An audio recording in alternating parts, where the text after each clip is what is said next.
Hello everyone. இந்த வீடியோல நம்ம எக்ஸர்சைஸ் 1.1ல 4த் அண்ட் 5த் ப்ராப்ளம் பார்க்க போறோம். 4த் ப்ராப்ளம் என்ன குடுத்திருக்காங்கன்னா, கிவன் தட் HCF பிராக்கெட்க்கு என்ன மீனிங்னா, இங்க ஒரு ஆஃப் இருக்குதுன்னு அர்த்தம். HCF of 306 and 657 is 9. Find LCM of 306 and 657. இங்க நம்பர்ஸ் எதுவுமே குடுக்கல. எப்படி கண்டுபிடிக்கலாம்? அப்படிலாம் யோசிக்காதீங்க. இங்க பிராக்கெட்ல குடுத்திருக்கிறது தான் நம்பர்ஸ். டைரக்ட்டா சில நேரம் குடுக்க மாட்டாங்க. இந்த மாரி தான் கேட்பாங்க. ஸோ 306ங்கிறது ஏ, 657 வந்து பின்னு எடுத்துக்கலாம். இப்ப வெரிஃபிகேஷனுக்கு நம்ம ஒரு ஃபார்முலா யூஸ் பண்ணியிருப்போம்.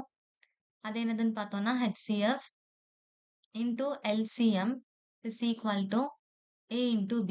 இந்த ஃபார்முலா யூஸ் பண்ணி தான் நம்ம இந்த ப்ராப்ளம் சால்வ் பண்ண போறோம். இங்க HCF என்ன குடுத்திருக்காங்கன்னா, 9ன்னு குடுத்திருக்காங்க. ஸோ HCF 9 போட்டுக்கலாம். LCM தெரியாது. அப்ப LCMனே வச்சுக்கலாம். ஈக்குவல் டூ A என்னதுன்னு பார்த்தோம்னா, இந்த குடுத்திருக்க நம்பர்ஸ் தான் A அண்ட் B. 1 வந்து 306 அண்ட் இன்னொன்னு என்னன்னு பார்த்தோம்னா 657. இப்போ இங்க மல்டிப்ளிகேஷன்ல இருக்க 9 அந்த பக்கம் போறப்போ டிவிஷன்ல போகும். So LCM is equal to 306 into 657 divided by 9. இப்போ 3 and 6 3 டேபிள்ல வரும். So இதில டிவைட் பண்ணலாம் 3 டேபிள்ல. 3 டேபிள்ல 9 3 டைம்ஸ் வரும். அண்ட் 306 1 0 2 டைம்ஸ் வரும். அகைன் இது 3 டேபிள்ல போகுதான்னு செக் பண்ணுவோம். 3 1 is 3 அண்ட் 10 வராது. ஸோ 3 டைம்ஸ் நம்ம 9 போட்டுக்கலாம். ரிமைண்டர் 1 12. 12 4 டைம்ஸ் வரும். ஸோ எல்சிஎம் என்னதுன்னு பார்த்தோம்னா, LCM is equal to 34 into 657. இப்போ இத மல்டிப்ளை பண்ணி என்ன வருதுன்னு பார்க்கலாம்.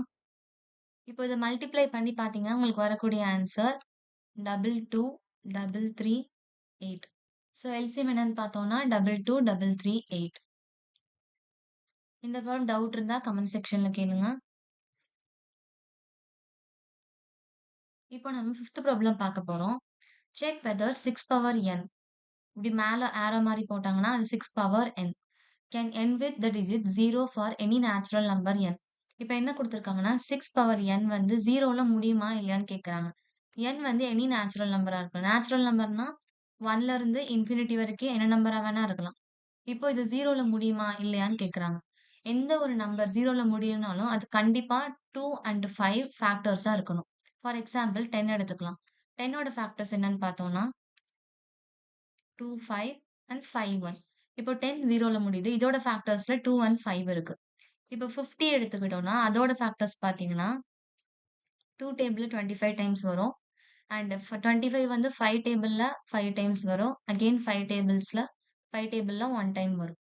ஸோ இங்கேயும் பார்த்தீங்கன்னா, ஒரு 2 இருக்கு, ஒரு 5 இருக்கு. ஸோ எந்த ஒரு நம்பர் 0ல முடியும்னாலும், அது கண்டிப்பா 2 அண்ட் 5 ஃபேக்டர்ஸா இருக்கணும். நீங்க எந்த நம்பர் எடுத்து செக் பண்ணி பார்த்தாலும், ஃபேக்டர்ஸ் செக் பண்ணி பார்த்தாலும், அது கண்டிப்பா ஒரு 2 இருக்கும், இல்ல ஒரு 5 இருக்கும். மினிமம் ஒரு 2, ஒரு 5வாவது இருக்கணும். ஆனா இப்ப 6 ஃபேக்டர்ஸ் பார்த்தோம்னா, 2 டேபிள்ல 3 டைம்ஸ் வரும். 3 டேபிள்ல 1 டைம்ஸ் வரும். 6ஓட ஃபேக்டர்ஸ்ல 2 மட்டும் தான் இருக்கு. 5 இல்ல. ஸோ 6 பவர் n கண்டிப்பா 0ல முடியாது. அது n வந்து என்ன நம்பரா வேணா இருக்கட்டும். 1லேருந்து இன்ஃபினிட்டி வரைக்கும் என்ன நம்பரா இருந்தாலும் அது கண்டிப்பா 0ல முடியாது. இத எப்படி எழுதிக்கலாம்னா, for any number to end with 0, for any number to end with 0, it should have it should have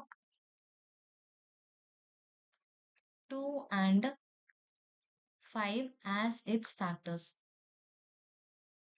As its factors. But 6 do not have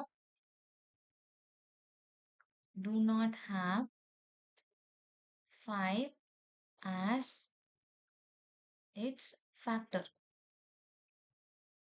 Therefore, 6 power n cannot end with 0.